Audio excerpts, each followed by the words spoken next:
For the 5 years I've owned these adjustable dumbbells, I've just been storing them on the floor. I've gotten pretty used to crouching down to set them up, but I never really got used to this part.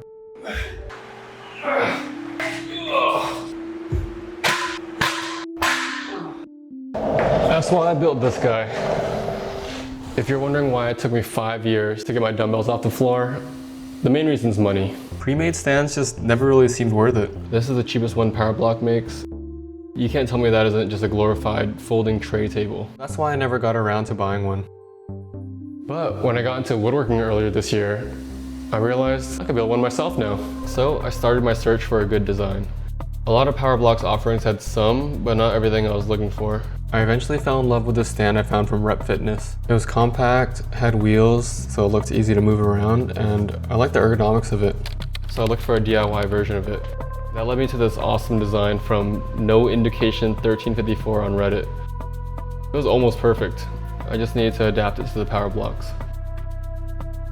I started by sketching it out on paper, but that didn't get me very far. I had no sense of scale. I ended up going on this whole side quest learning 3D modeling on Blender. It took a while, but I eventually had the design all figured out.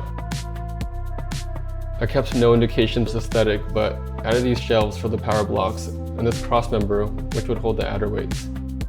Most importantly, I now had all the dimensions figured out and a cut list, so I could start building. The project started off really strong. Using a circular saw and handsaw, I cut all the wood down to size after the first day. On day 2, I cut most of the angles and these grooves in the base pieces to start joining the wood together. After just one weekend, it wasn't looking too far off from the final design. I thought I'd finish it in no time. That confidence started to crack though when I tried to join this cross brace to the 2 legs. There was this gap I thought I could fix. My idea was to cut an angle into the cross brace to match the slanted face of the leg. And it didn't work. There was still a gap. I moved on anyways, hoping it'd be okay.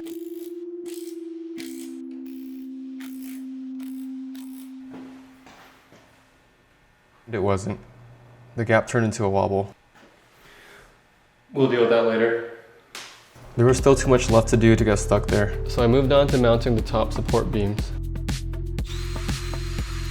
At this point, I was starting to realize how important precision was in woodworking. Small mistakes were adding up, so I focused on being extra careful. The top supports went on without too much of a hitch.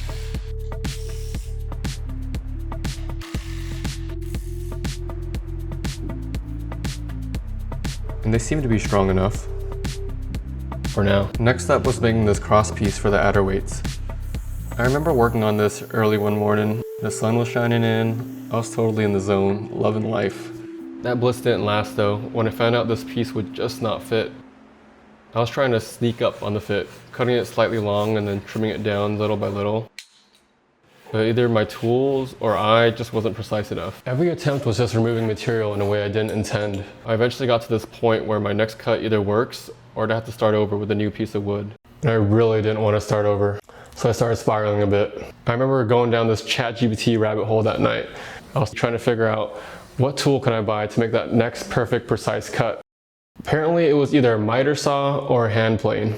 The whole next day, I was scouring Facebook Marketplace trying to find a good deal for either one. I ended up finding a miter saw, but the seller wouldn't be able to meet with me for over a week. He was out of town that weekend. So that night, I could not take it any longer. I was like, screw it. I'm just gonna try one more time with my circular saw, and I did. This was the result.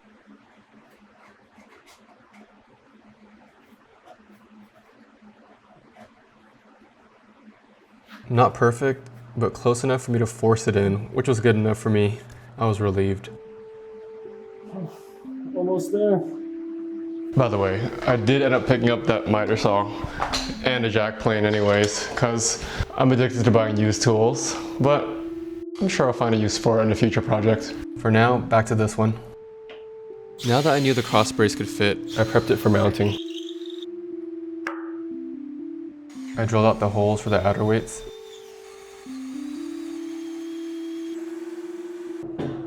Testing the fit here was really satisfying. Then I cut out and mounted these lips for the shelves. They prevent the dumbbells from sliding off. What I was really doing knocking out all these small, easy tasks was procrastinating. I had still yet to deal with this guy. So the wobble might not look that bad, but I knew that if I didn't fix this wobble, it would have bugged me like crazy every time I used it. It would just felt jank, you know, like eating at a wobbly dinner table. I have dealt with wobbly tables before though, so I was hoping it would be the same fix. You just gotta shim one of the legs, right? I tried that with the thin piece of plywood I had.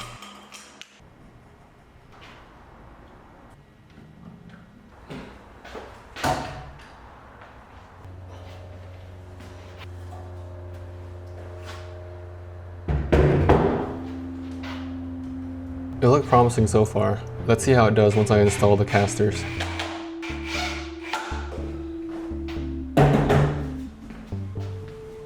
Thankfully, it worked like a charm. All right. Oh, that's solid.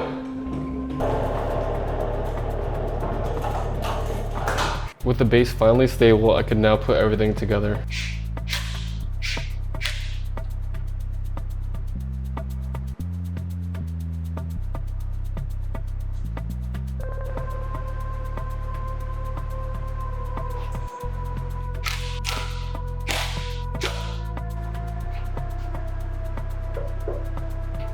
I had to take a moment there to appreciate seeing it fully assembled for the first time. All that was left now were the finishing touches. I sanded the whole stand up from 80 grit to 180.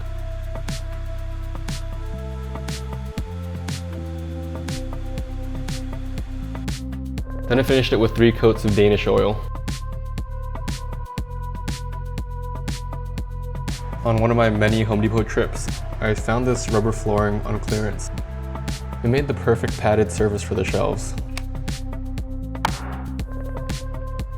And with that, it's time for the final reveal. I'm super happy with the final look, how the natural wood color contrasts with the black.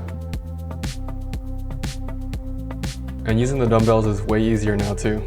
I just roll them to where I need them and lock the wheels in place. And racking and unracking feels so much better on my back. So much better. Just some final closing thoughts. Total cost came out to be just under $85 for materials, and that includes hardware, wood, consumables, and accessories. Now if you factor in tools and time, that's a whole different story. I am pretty new to woodworking still, so I was doing a lot of these things for the first time and learning a lot along the way. But other than that, I'm pretty happy with it. If you have any questions, feel free to ask me in the comments. And yeah, that's pretty much it. Thanks for watching.